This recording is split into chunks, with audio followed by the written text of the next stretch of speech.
नमस्ते दोस्तों। अगर आपने पार्ट 1 देखा है तो आपको ये समझ आ गया होगा कि हमारी भावनाएं और सोच किस तरह से हमारे सपनों की ओर पुल का काम करती हैं।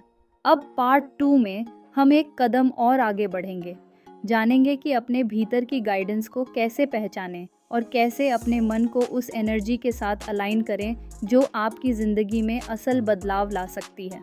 तो तैयार हो जाइए अपने सोचने का तरीका बदलने और अपने सपनों को हकीकत में बदलने के इस खूबसूरत सफ़र में एक और कदम रखने के लिए। हर चीज़ का वजूद कुछ हालातों में आप खुद को ब्लेस्ड महसूस करते हैं और कुछ में नहीं।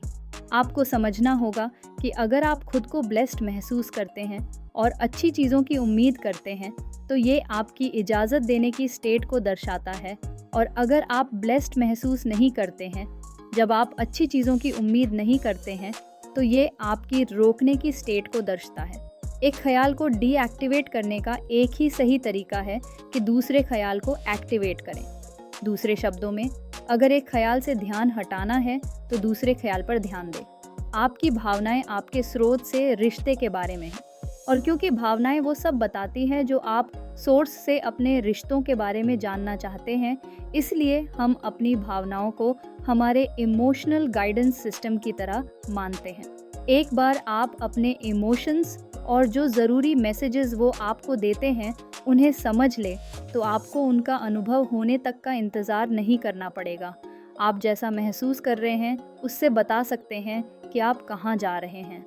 अगर आप अपनी नई कार के बारे में सोचेंगे तो वो धीरे धीरे आप तक आने का रास्ता बना लेंगे, पर अगर आप अपनी पुरानी कार के बारे में सोचेंगे तो नई कार आप तक नहीं आ पाएगी। ये लॉ है कि अगर एक बार आपका ध्यान एक प्रमुख डोमिनेंट वाइब्रेशन को आपके अंदर एक्टिवेट कर चुका है तो चीज़ें जो आप चाहते या न चाहें आपके पर्सनल एक्सपीरियंसेस में आने का रास्ता बना लेंगे। आप जिस भी चीज़ पर ध्यान देते हैं वही आपका सच बन जाती है।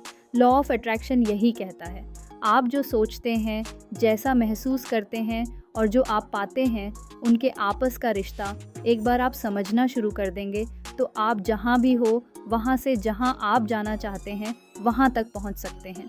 जब आपकी भावनाएं मजबूत होती हैं तो चाहे वो अच्छी हो या बुरी, तब आपकी चाहत भी मजबूत होती है, और जब आपकी भावना कमज़ोर होती है तो चाहत भी कमज़ोर हो जाती है।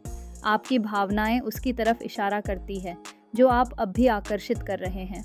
हमारे आसपास की सच्चाई आपके पास अपनी ज़िंदगी के अनुभव को काबू करने की ताकत हमेशा होती है।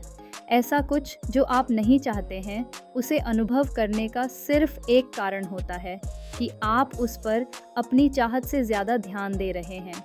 आप जिसके बारे में सोचते हैं वही पाते हैं, आप वो चाहे या नहीं। आपको ये समझ आएगा कि लॉ ऑफ अट्रैक्शन हमेशा काम करता है और वो कभी आपको धोखा नहीं देता है। जब आप किसी चीज़ की उम्मीद करते हैं तो वो आपको मिलता है। जब आप किसी चीज़ पर भरोसा करते हैं तो वो आपको मिलता है, और जब आप किसी चीज़ से डरते हैं तो वो भी आपको मिलता है। आकर्षण का नियम, जैसा आप ध्यान दे रहे थे, भरोसा कर रहे थे और जैसा सोच रहे थे, अगर वैसे ही करते जाएंगे तो आपके अनुभव में कोई बदलाव नहीं आएगा। आप जो भी मांगते हैं वो आपको मिलता ही है, बस आपको उस मांगी हुई चीज़ के वाइब्रेशनल हार्मनी में होना होता है। अनचाही चीज़ें बिना आमंत्रण किए आपके अनुभव में नहीं आ सकती है। प्रशंसा और आत्म प्रेम सबसे ज़रूरी पहलू है जिन्हें आपको बढ़ाना चाहिए। भावनाओं को समझने के लिए बहुत से शब्दों का इस्तेमाल किया जाता है, पर असल में सिर्फ दो इमोशंस होते हैं। एक अच्छा महसूस कराते हैं, दूसरे बुरा महसूस कराते हैं। अभिव्यक्ति मैनिफेस्टेशन के लिए प्रक्रियाएं, अभ्यास के साथ आपको ये पता चल जाएगा कि आप मैनिफेस्ट करना सीख गए हैं या अभी भी शुरुआती स्टेज पर ही है।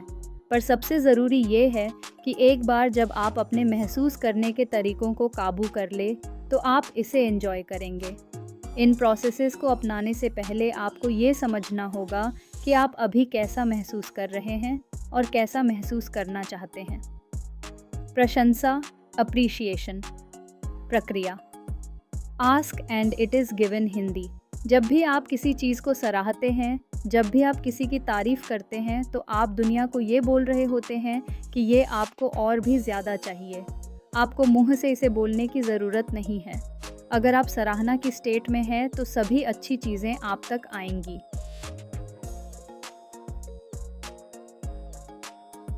जादुई निर्माण, मैजिकल क्रिएशन। डब्बा कल्पना करें कि आप एक कुर्सी पर बैठे हैं और आपके पास वाली कुर्सी पर एक बॉक्स रखा है, एक बहुत बड़ा बॉक्स। आप इसके क्रिएटर हैं, आप जो भी चाहते हैं इसमें डाल सकते हैं। एक सुंदर घर, आपके मनचाहे शहर में, अच्छी कमाई या कुछ भी। आपको जो भी चीज़ इसमें डालने में रुकावट महसूस नहीं होगी, वो आपको बहुत जल्दी मिल जाएगा। पर जिन चीज़ों को आपको डालने में किसी भी तरह की रुकावट महसूस होगी, वो चीज़ आपको देर से मिलेगी।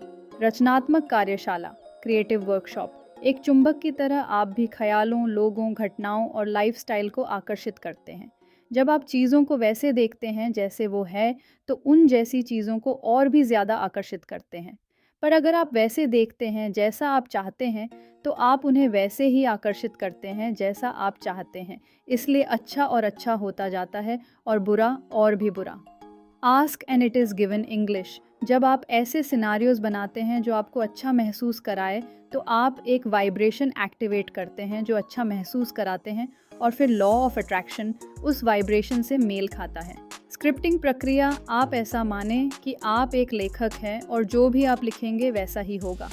आपका काम बस इतना है कि आपको हर चीज़ को डिटेल में बताना है। जो चीज़ आपने लिखी है वो आपके अनुभव में आने लगेगी, जैसे आप स्टेज पर एक प्ले डायरेक्ट कर रहे हो। रखने की प्रक्रिया, प्लेसमेंट प्रोसेस, एक बड़ा पेपर ले और उसके बीच में से एक लाइन बना दे।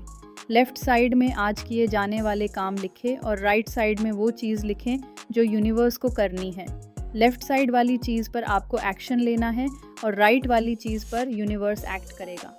आपको जो चाहिए वो यूनिवर्स को बार बार बताने की ज़रूरत नहीं है, आपको सिर्फ एक ही बार बताना है। पर लगातार बताने का फ़ायदा ये है कि आप उसके बारे में और ज़्यादा क्लियर होते जाते हैं।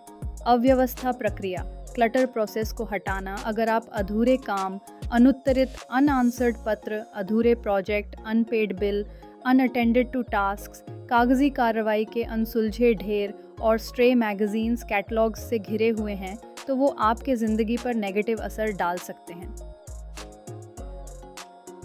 क्योंकि हर चीज़ की अपनी एक वाइब्रेशन होती है, और क्योंकि आप अपनी ज़िंदगी की हर चीज़ के साथ एक वाइब्रेशनल रिलेशनशिप बनाते हैं, तो आपकी पर्सनल चीज़ पे इसका कोई असर नहीं पड़ता है कि आप अपने पॉइंट ऑफ अट्रैक्शन पर कैसा महसूस करते हैं। बटुआ प्रक्रिया, वॉलेट प्रोसेस। बहुत से लोग बिना ये एहसास किए पैसे की कमी पर ध्यान देते हैं, ना कि पैसे की उपस्थिति पर। इसलिए अक्सर वो अपनी चाहने वाली चीज़ों को पहचान लेने के बाद भी वो खुद को रोककर उनसे खुद को दूर कर लेते हैं, क्योंकि वो इस पर ज़्यादा ध्यान देते हैं कि उनके पास कितने पैसे कम हैं। अपने वॉलेट या पर्स में 2000 का नोट रखें। इसे हर वक्त अपने पास रखें और खुद को याद दिलाते रहे कि आपके पास एक 2000 का नोट है। अब ध्यान दें कि दिन भर में आप कितनी चीज़ इस 2000 के नोट की मदद से कर सकते हैं। आप कुछ अच्छा खा सकते हैं या खरीद सकते हैं। इस तरीके से अगर आप इसे मेंटली 5-10 बार खर्च करें, तो आपको 10-20 हज़ार खर्च करने का एहसास होगा। आपको महसूस होगा कि आपके वॉलेट में पावर है बहुत कुछ खरीदने की। इससे आपकी फाइनेंशियल सेंस ऑफ वेलबीइंग बेहतर होती जाएगी और आपका पॉइंट ऑफ अट्रैक्शन शिफ्ट होना शुरू हो जाएगा। महसूस करने की जगह ढूंढना, फीलिंग वाली जगह को ढूंढना सबसे ज़्यादा मददगार है आपको एक सही वाइब्रेशन रेडिएट करने के लिए। इस प्रक्रिया से आप समझ पाएंगे कि आप असल में क्या आकर्षित कर रहे हैं। इसमें आपको कल्पना करनी है कि जो भी आप चाहते हैं वो असल में हो चुका है और आप उसे जी रहे हैं। भावनात्मक पैमाने पर ऊपर जाना, इस प्रोसेस में आप कैसा महसूस करते हैं उसे समझने के लिए सही शब्द ढूंढना ज़रूरी नहीं है, बल्कि भावना को महसूस करना ज़रूरी है।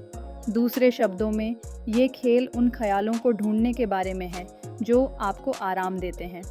याद रखें, एक बेहतर फीलिंग का मतलब है रुकावट को कम करना, जिसका मतलब है जो आप चाहते हैं उसे ज़्यादा मंजूरी देना।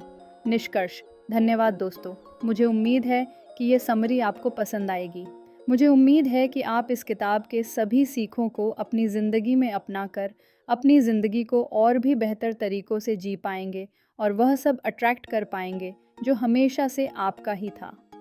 Ask and it is given किताब की समीक्षा ask and it is given Esther and Jerry Hicks द्वारा लिखी गई एक सेल्फ हेल्प किताब है जो एब्राहम नामक आध्यात्मिक एंटिटीज़ के एक समूह की शिक्षाओं को प्रसारित करने का दावा करती है।